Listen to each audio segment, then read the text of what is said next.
estávamos vindo agora de João Pessoa, eu, Jobson e Carlinhos, a gente vinha tendo comunhão sobre o momento que nós estamos vivendo, né? Apesar de uma conferência tão maravilhosa que nós tivemos esse fim de semana, mas essa conferência ela está inserida dentro de um contexto, dentro de um quadro mundial. E esse quadro é o quadro pintado, já totalmente, praticamente definido para a volta do Senhor. E nós sabemos o que esse tempo reserva para nós que estamos vivendo nele, né? No Evangelho de Mateus, o Senhor ele é interrogado acerca desse tempo do fim, acerca das coisas que iriam acontecer, esse tempo que antecederia a sua volta. E o Senhor começa a descrever esse tempo. Ele começa fazendo uma advertência. Primeiro, é que ninguém vos engane. Então, se dentro dessa pergunta que foi feita para ele, a resposta se inicia por ele fazendo uma observação acerca do engano, então significa dizer que o engano será a coisa mais forte nesse tempo. E se o engano é a coisa mais forte desse tempo, o engano ele trabalha com o quê? Com verdade ou com mentira? Com mentira. Então, para combater o engano, eu preciso de quê? Da verdade. Então, quanto mais nós nos firmarmos, quanto mais nós buscarmos a verdade, mais garantia teremos de que não seremos enganados. Agora, o contrário também é verdadeiro. Se eu não busco ter uma relação com a verdade, que é a palavra de Deus, então eu sou um forte candidato a ser alguém enganado. Você quer ser enganado? Então a saída qual é? Desenvolver uma relação com a verdade. Nós não podemos nos considerar fortes o suficiente para dizer o seguinte: não, qualquer pessoa pode cair. Pelo que eu conheço, eu vou resistir. Não, não existe essa pessoa. Você vê que o próprio Jesus Cristo foi uma luta enorme, travada, no momento da tentação. Mas o que fez com que o Senhor não caísse naquelas armadilhas e naquelas ciladas que Satanás preparou? É porque ele conhecia a verdade.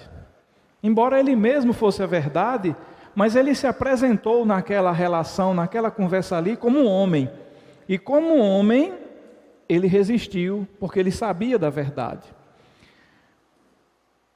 Nesse tempo também do fim, é muito forte e presente a aflição das pessoas. Existem muitas pessoas aflitas. Eu comentei com Jobson. Nós somos pessoas privilegiadas. Nós somos privilegiados. Por quê? Porque temos a verdade. Não falta palavra na igreja. Falta palavra na igreja? Pode faltar a prática dessa palavra, mas palavra não falta não. A orientação que temos recebido, ela é muito forte, ela é grande, ela é constante, ela é abundante. Esse fim de semana mesmo, né, nós estamos vindo de um desses momentos onde houve abundância do derramar da palavra. Quanta palavra Deus não falou conosco nessa conferência? Então, a palavra de Deus é quem nos firma. Por um lado, a palavra nos firma, a palavra nos dá visão, mas a palavra tem um item que é extremamente necessário. Porque não adianta você só conhecer do ponto de vista do intelecto, do entendimento. Essa palavra ela tem que ser experimentada. Então nós precisamos vivenciar, experimentar essa palavra.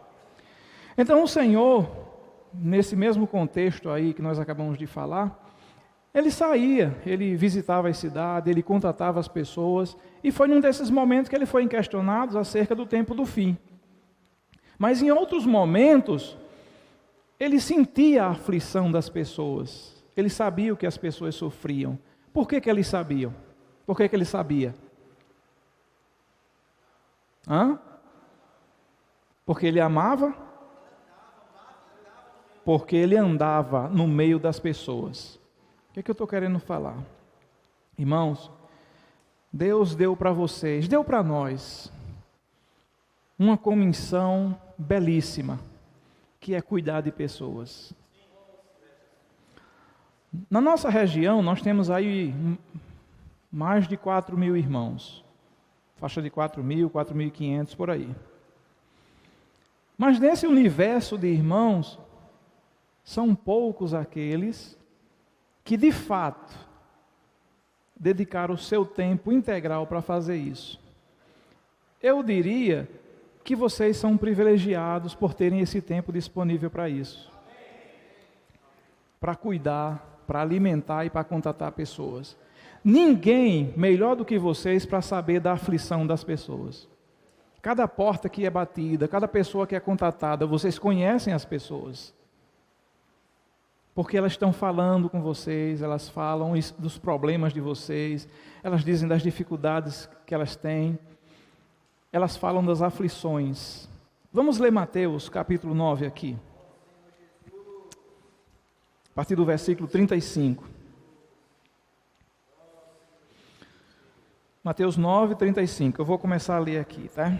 Diz assim: E percorria Jesus todas as cidades e povoados, ensinando nas sinagogas, pregando o evangelho do reino e curando toda sorte de doença e enfermidade. Vendo ele as multidões, compadeceu-se delas, porque estavam aflitas e exaustas, como ovelhas que não têm pastor. E então se dirigiu a seus discípulos: a seara, na verdade, é grande, mas os trabalhadores são poucos. Rogai, pois, ao Senhor da seara que mande trabalhadores para a sua... Então, se nós olharmos esse universo de irmãos que nós temos nessa região, e olhar para esse pequeno número, nós podemos dizer que os trabalhadores são poucos. E nós precisamos fazer o quê? Rogar ao Senhor da seara para que Ele mande mais trabalhadores. Então, olha só, irmãos, um versículo, uma porção aqui me chamou a atenção. Quando diz que o Senhor, vendo as multidões, compadeceu-se delas, porque elas estavam aflitas e exaustas. O que é uma pessoa aflita? O que é que aflige uma pessoa? O que é que deixa uma pessoa aflita? Um monte de coisas. Por exemplo, enfermidade deixa uma pessoa aflita? Falta de dinheiro deixa uma pessoa aflita? Deixa, e que bem deixa, né? Então, você vê doença, falta de dinheiro, problemas dentro de casa, falta de emprego, tudo isso deixam as pessoas aflitas. Vamos dizer assim, o Senhor faz uma referência aqui, Ele diz, olha, elas estão aflitas como ovelhas que não têm pastor. O pastor vai poder curar a enfermidade dessas pessoas? Ele vai poder sanar as dificuldades financeiras dessas pessoas? Provavelmente não.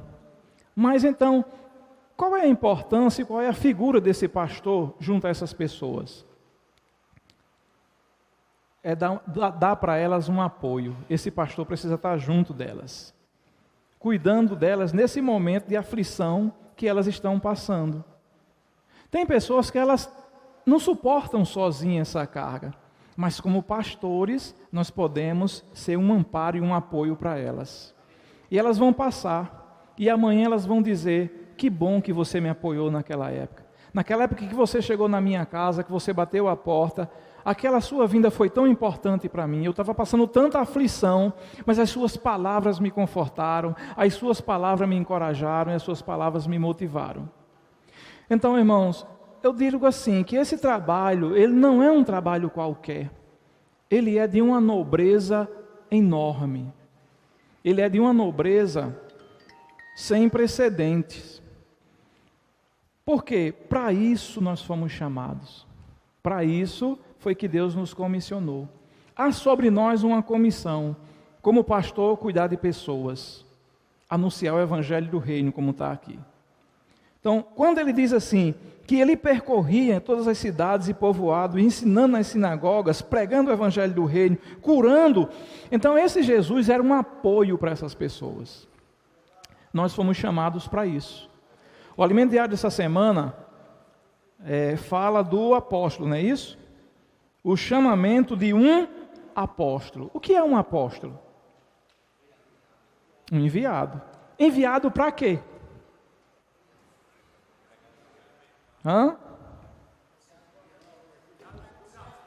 Tonho está dizendo que é enviado para alimentar. A irmã Rita? Para anunciar as boas novas. Rossano falou o quê? Enviado para cumprir algo. Que algo é esse? Que comissão é essa? Pregar o evangelho do reino, cuidar de pessoas. Então, esse apóstolo, ele tem essa função de ir, claro, resume-se tudo, para cumprir a comissão. Mas que comissão é essa? Dentro desse quadro nós vemos aqui, existem pessoas aflitas. Então, esse enviado é para cuidar dessas pessoas nesse momento de aflição. Aqui diz que as pessoas estão enfermas. Então, o apóstolo é para ajudar as pessoas nas horas das enfermidades. Orar por elas, orar até mesmo para que Deus cure aquela enfermidade. Então, nós um dia fomos chamados. Deus nos chamou. Mas esse chamamento, Ele o fez com um propósito, com um objetivo. Deixa eu ler com vocês aqui, quem tem um alimento diário, abra aí no domingo. Gostaria de desfrutar com vocês essa porção aqui. Por quê? Por exemplo, que o Senhor diz assim, a seara é grande, mas os trabalhadores são poucos. Por que vocês acham? Cícero, por que ele diz assim, a seara é grande, mas os trabalhadores são poucos? Os trabalhadores são poucos por quê? Porque não existe número? Será que é só isso? Eu acredito que se deve também ao fato de muitos não assumirem a responsabilidade que lhe foi confiada. Porque são muitos cristãos hoje. Tem muitos cristãos, tem ou não tem? Agora, quantos de fato assumem a responsabilidade, aquilo para a qual Deus o enviou? Aí é outra pergunta, não é? Então nós precisamos, assumir o nosso papel, assumir a nossa responsabilidade. Então abra aí, o versículo diz assim, né? E então se dirigiu a seus discípulos, a seara na verdade é grande, mas os trabalhadores são poucos. Rogai, pois, ao Senhor da seara, que mande trabalhadores para a sua seara. Parágrafo 1, primeiro, leiam comigo, quem tiver o alimento diário, leia comigo esse parágrafo. Nos dias atuais, Deus precisa de irmãos e irmãs que sejam seus enviados e com os quais Ele possa contar. Olha, como é decepcionante ter uma pessoa que você pensa que no dia da dificuldade, que no dia que você precisar, você vai contar com ela e ela não se apresenta. É muito decepcionante. Então, na verdade, Deus está contando conosco para quê? Para dar sequência à obra que um dia Jesus iniciou. Ele conta conosco. Agora, contar conosco significa dizer que Ele espera a minha atitude, Ele espera as minhas ações em cima daquilo para o qual eu fui chamado. Então aqui prossegue e ele diz o seguinte: não devemos somente participar das reuniões da igreja como bons ouvintes, mas ser proativos em promover o cuidado mútuo onde nos reunimos. Nós aqui estamos inseridos em alguma localidade, em alguma região, em algum lugar. Então, onde nós estamos inseridos, o nosso papel ali é cuidar de pessoas. É suprir as pessoas. É ir até onde elas estão.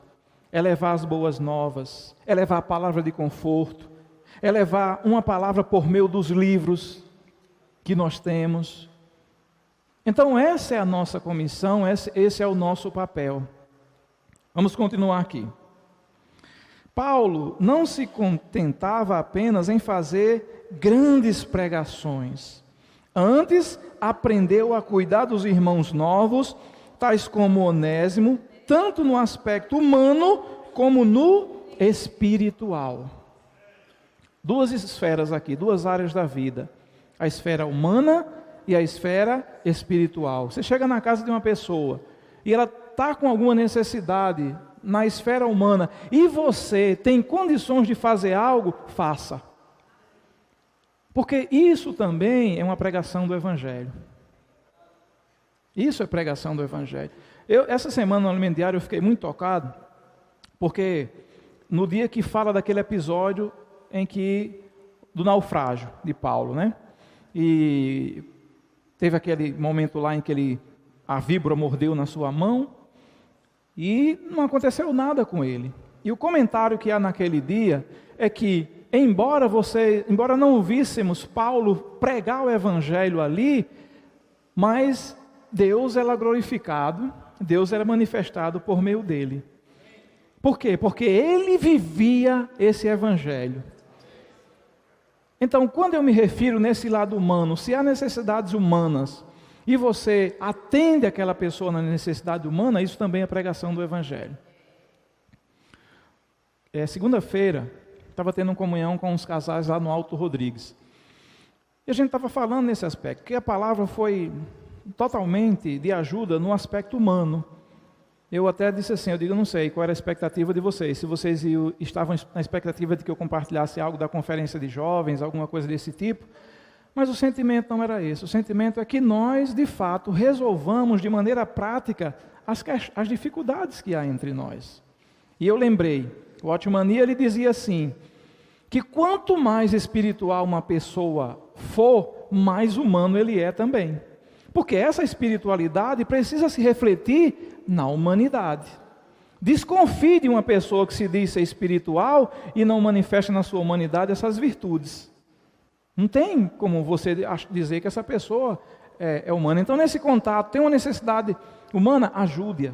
Tem necessidade espiritual, supra essa pessoa. Não é? Prosseguindo aqui, o que ele diz mais? Um apóstolo é, antes de tudo, alguém que tem um profundo relacionamento com o Senhor. Irmãos, nós estamos vivendo, eu creio, pode ser até que eu esteja enganado, mas nós já estamos vivendo o final dos dias, os tempos finais. Nós já estamos vivendo esse período. Eu vinha compartilhando com os irmãos, eu tenho duas metas comigo, dois objetivos hoje. Uma é viver de tal maneira que eu seja um vencedor. Segundo, não vou conseguir levar todos, mas levar o maior número possível de irmãos nesse caminho também. Porque as forças contrárias no tempo atual, irmãos, são fortes demais. No próprio Evangelho de Mateus, o Senhor diz que por se multiplicar a iniquidade, o amor de quase todos se esfriará.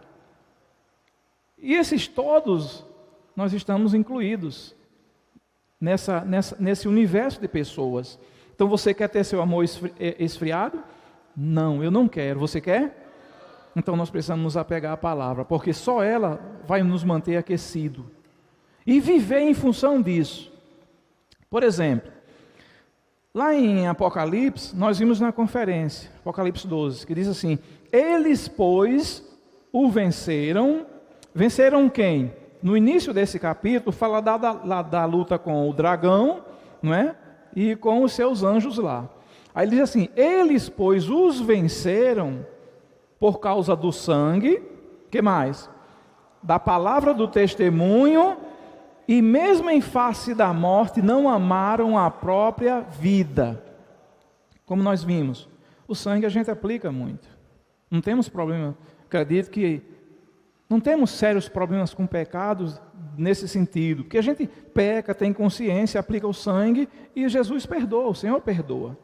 Mas a relação com a palavra, irmão, eu já não posso afirmar isso, porque são poucos os que se relacionam com a palavra, que têm uma relação no nível que deveria ter, no nível que vai produzir vencedores, no nível que produziu aqueles vencedores. Porque ele diz lá, o sangue e palavra do testemunho. Então eles viviam a palavra, eles davam testemunho da palavra. Ou seja, a palavra que eles ouviam, eles praticavam. E isso fez com que eles vencessem aqueles seres e se tornassem vencedores. Queremos ser vencedores? Então nós temos o caminho. E isso é para ser vivido hoje, irmãos. Não deixe para viver amanhã. Porque o tempo, esse tempo que antecede aqui esse quadro futurista que Apocalipse nos mostra, é o tempo que a gente já está vivendo. Voltando aqui então, um apóstolo, antes de tudo, é aquele que tem um profundo relacionamento com o Senhor. Por vezes ainda pensamos de maneira egoísta e nos contentamos com o nosso próprio bem-estar. Esse, contudo, não é o coração de Deus e não foi essa a atitude que o Senhor Jesus teve quando esteve na terra. Pelo contrário, em todo o tempo, ele se preocupava com a condição daqueles que o seguiam. Nós temos na nossa mão uma palavra que ela é poderosa. A gente às vezes fala que essa palavra é poderosa, mas a gente não tem noção do poder que ela tem. Porque o mesmo poder que ressuscitou a Jesus Cristo de entre os mortos, é esse mesmo poder que está nessa palavra. Vocês creem nisso? Então, se nós cremos, nós precisamos manifestar na nossa vida o poder que essa palavra manifestou quando Jesus a expunha. Às vezes a gente ora por fé. Senhor, aumenta a minha fé. Ou então, Senhor, me dá fé. Pedro diz que a nós foi dada a mesma porção da fé, igualmente preciosa para todos. A fé que ele colocou um dia dentro de Norberto, foi a mesma que ele colocou dentro de Carlinho, foi a mesma que ele colocou dentro de mim, foi a mesma que ele colocou dentro de você. Nós só precisamos fazer uso dessa fé. E o tempo de fazer uso dessa fé, mais do que nunca, irmão, é nesse tempo que a gente está vivendo. Nós precisamos, chegar a um dia de tornar nossas palavras do apóstolo Paulo, quando ele diz que combateu o bom combate, guardou a fé, ele diz, já a coroa está guardada para mim. Então ele tinha essa convicção porque ele viveu em função disso.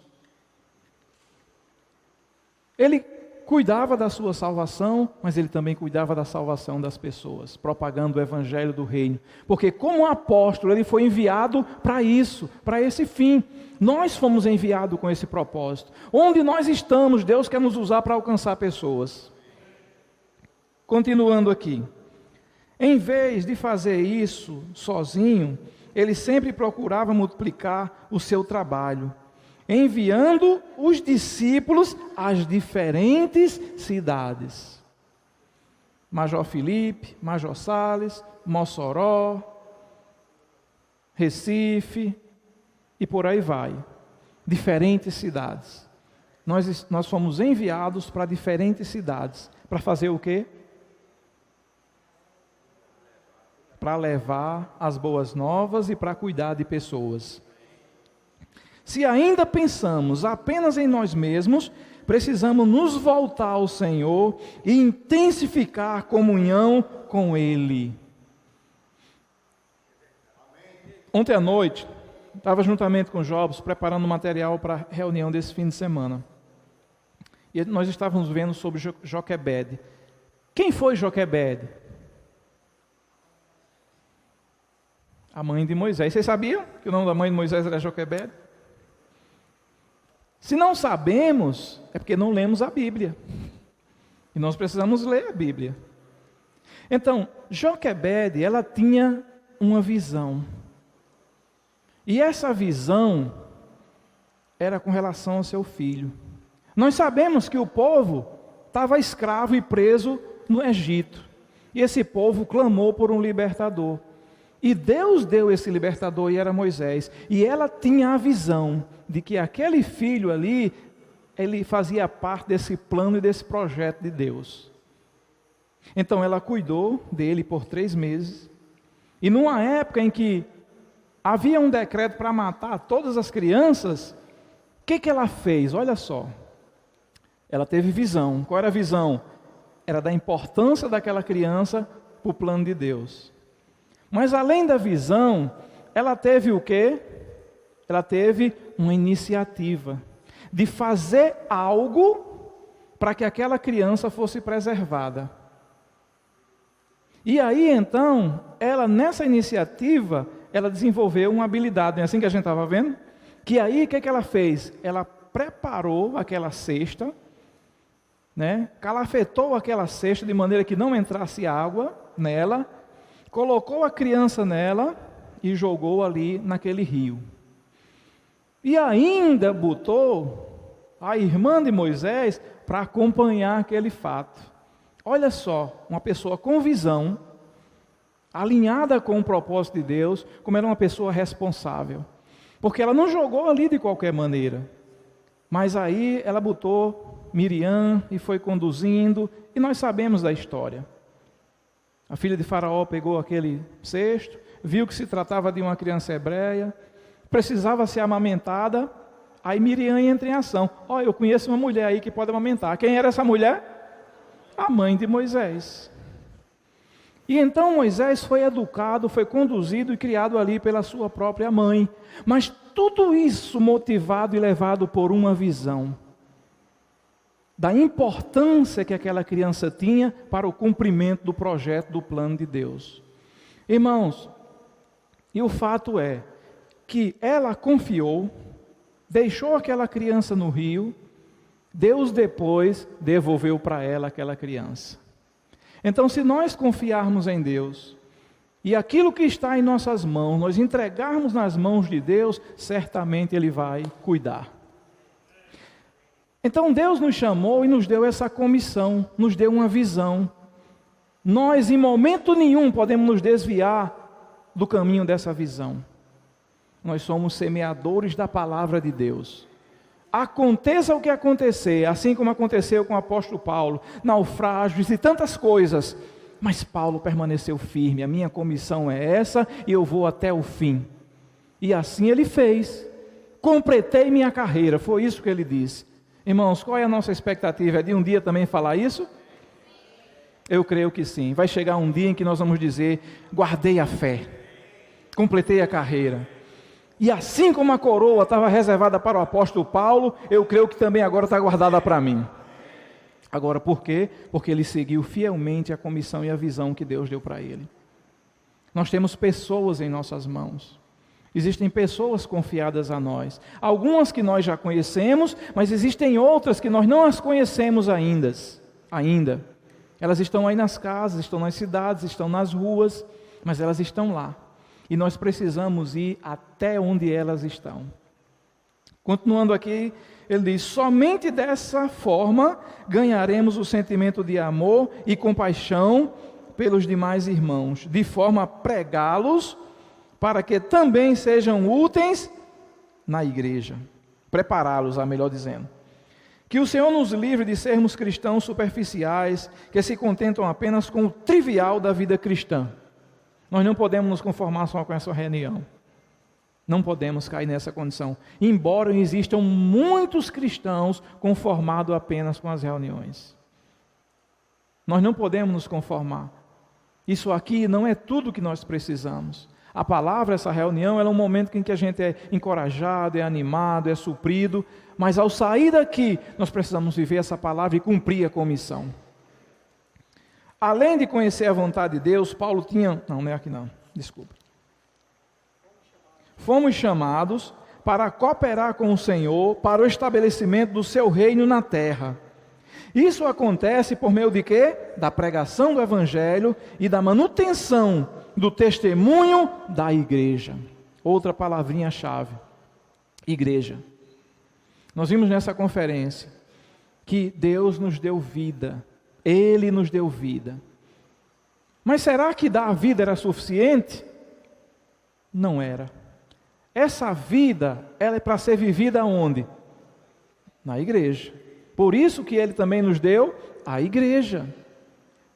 Nós precisamos viver a igreja. Ter um viver onde Deus ele possa ser expresso e ser manifestado em nós. Onde estivermos. A igreja está reunida aqui hoje? Tá. Amanhã nós vamos para casa. Então a igreja vai estar, nós podemos viver a igreja a caminho de casa. Paramos num posto para abastecer o carro, nós podemos viver a igreja ali? Não só podemos, como devemos. Vou compartilhar com vocês uma experiência. Nós fomos encorajados a pregar o Evangelho na última reunião de serviço, na última reunião de aperfeiçoamento. Então, pregar o Evangelho, você pode falar para alguém, você pode dar um folheto, você pode dar um jarro, você pode dar um livro, pode fazer qualquer coisa que promova a fé, não é assim? Eu fui lá no meu armário, um monte de alimentos diários, antigos, mas bem preservados. Botei dentro do meu carro. A uma pessoa, eu vou lá, falo do Senhor para ela e dou um alimento diário. Estou pregando o Evangelho. Outra eu faço o seguinte, pego um alimento diário, são 2 por dia, a minha meta por dia são 2. Eu ando em várias repartições, às vezes eu vou no banco, vou num comércio, aí eu levo um alimento diário comigo. Cheguei num banco, fui fazer um depósito, fiz o depósito, aí botei o alimento diário aqui. Fiz o depósito e fui embora. Esqueci o alimento diário ali, de propósito. Porque alguém vai pegar aquele alimento diário e vai servir para ele. No outro dia eu voltei naquele mesmo banco, levava outro alimento diário. Olhei naqueles balcões ali, cadê o alimento diário? Não estava lá, alguém levou, deixei outro. De maneira que a palavra está sendo semeada, a minha parte eu estou fazendo, alguém está sendo alcançado. Chego num posto, vou abastecer, aí chama um frentista, falo do Senhor para ele, está aqui, esse livrinho é para você. Aí, muito obrigado, vou embora. Então, um eu dou e o outro eu esqueço. Estou chamando assim, eu esqueci um livro. Eu fiquei encorajado, sabe por quê? Um irmão lá em São Paulo, acho que foi agora, foi o ano passado ou foi no início do ano? Eu não lembro. Ele deu testemunho de como que ele foi alcançado. Uma pessoa esqueceu um alimento diário no banco do ônibus. Aí ele pegou aquele alimento diário, só que ele sabia quem era a pessoa, aquele irmão lá de Zé Paulo, de Olímpia. Aí ele sabia de quem era aquele alimento diário. No outro dia ele procurou a pessoa, e aquele alimento diário fez um link, fez uma ligação com aquela pessoa, e a pessoa então pôde falar da igreja para ele. E ele está lá em Olímpia hoje, vivendo na igreja. Então Deus tem suas formas e maneiras de ganhar as pessoas, mas para que isso aconteça, nós precisamos entrar em ação. É a nossa participação. Nós não sabemos quem Deus vai salvar, mas por nosso intermédio, Deus certamente vai salvar alguém. Então, quero concluir aqui com essa leitura, né? Então ele diz assim, se Ele nos colocou na igreja, e essa palavra chegou até nós, é porque de alguma forma podemos ser usados para alcançar outras pessoas. Podemos ou não podemos? Quantas pessoas vocês já não alcançaram? Quantas pessoas hoje não têm um livro na mão e Deus fala com ela por meio daqueles livros? Quantas pessoas não foram salvas? Quantas pessoas não foram tiradas da boca do inferno?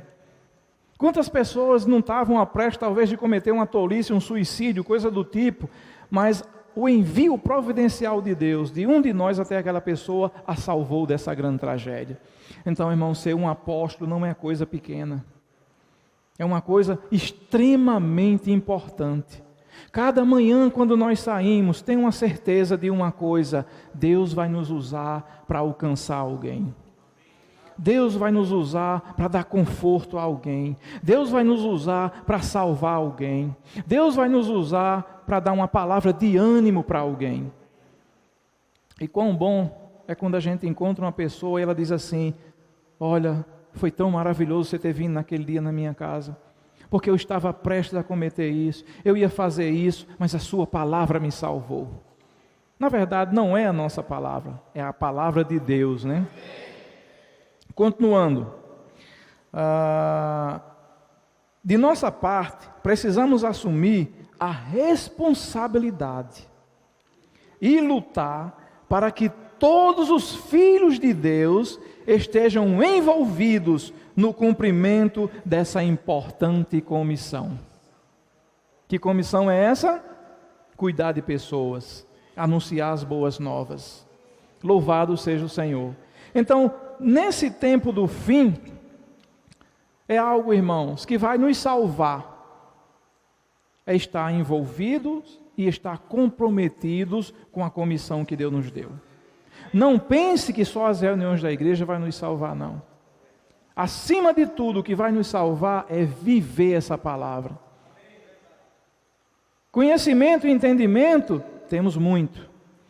As escolas ensinam muito. Mas você sabe, essa semana eu estava vendo uma reportagem que estão vendendo diplomas. O diplomas é uma afirmação de que aquela pessoa é habilitado para desenvolver aquilo que o certificado está dizendo.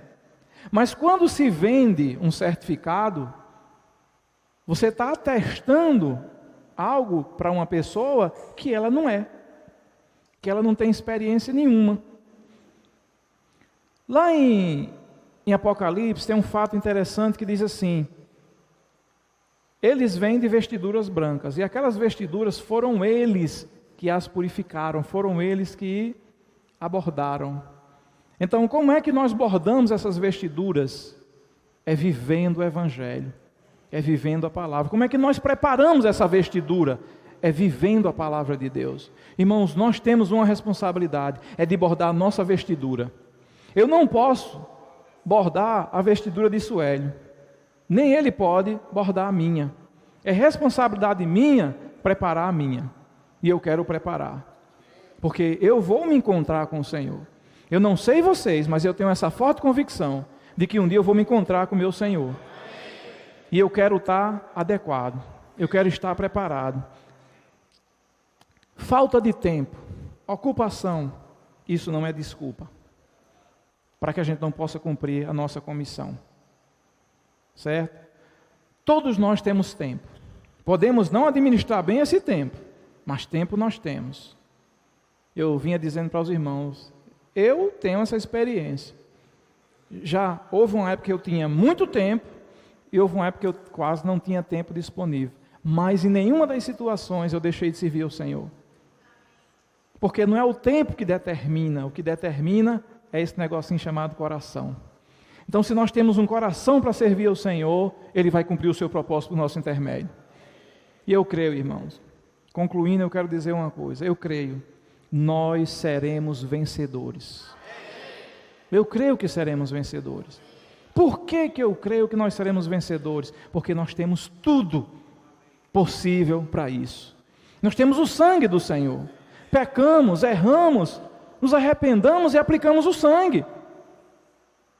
Nós temos a palavra de Deus, que pode se tornar o nosso testemunho. E servindo, nós podemos negar a nós mesmos. Então são os 3 itens que preparam, que forjam um vencedor. Você tem o sangue? Então, primeira habilitação. Você tem a palavra? Segunda. Você tem a oportunidade de negar você? A si mesmo? Terceiro. Então você só não é vencedor se você não quiser. Entende? Por isso que eu digo, eu vou ser vencedor. Eu vou me empenhar para isso. Eu não admito alguém dizer assim, eu já estou no lago, eu vou mesmo para o ranger de dentro. Nunca, jamais admita isso. Deus não lhe criou para o ranger de dentro. Deus criou você para reinar com Ele. Foi para isso que Deus nos criou. Deus não nos criou para derrota. Deus não nos criou para sermos perdedores. Deus nos criou para ser vencedores. Porque eu tenho essa capacidade? Não. É porque a natureza dele está dentro de nós. E essa natureza é a natureza que vence.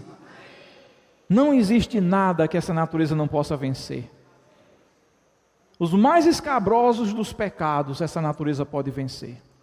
Basta que você dependa dela. A pior das dificuldades, essa vida, essa natureza, ela habilita a vencer. Porque é a natureza de Deus. E a natureza de Deus, irmãos, pode todas as coisas. Amém? Vamos cumprir nossa comissão? Levar adiante a comissão que Deus nos deu? De sermos esse enviado, esse apóstolo, que promove as boas novas, que cuida dessas pessoas aflitas. Louvado seja o Senhor.